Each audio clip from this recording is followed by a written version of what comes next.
سلام، جول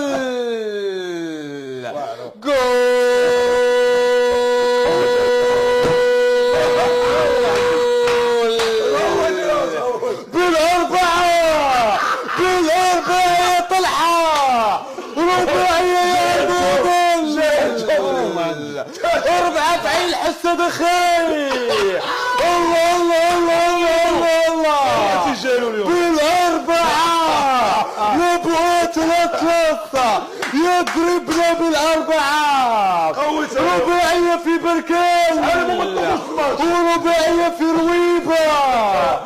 الله يا نبغى 3 بالأربعة يا ناس مع اقتراب صلاة المغرب تضرب الجزائر بالأربعة. الله أكبر.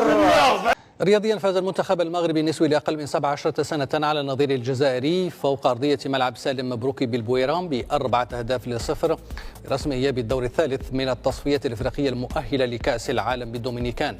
وسجلت الهدف الأول اللاعبة شيماء بوغازي في الدقيقة 6 من الشوط الأول، ثم سجلت سيدينا مختار الجامعي الهدف الثاني في الدقيقة 60، وأضافت سيدينا حيزون الهدف الثالث، ثم عادت سيدينا مختار الجامعي لتسجيل الهدف الرابع. وخاضت النخبة الوطنية آخر حصة تدريبية لها الخميس بالعاصمة الجزائر تحت قيادة المدرب يونس ربيع.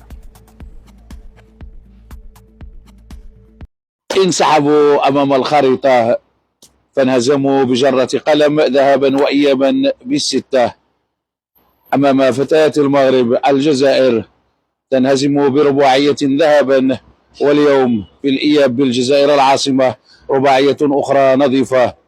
جيل الأكاديميات، الجيل الجديد للمغرب شأن آخر.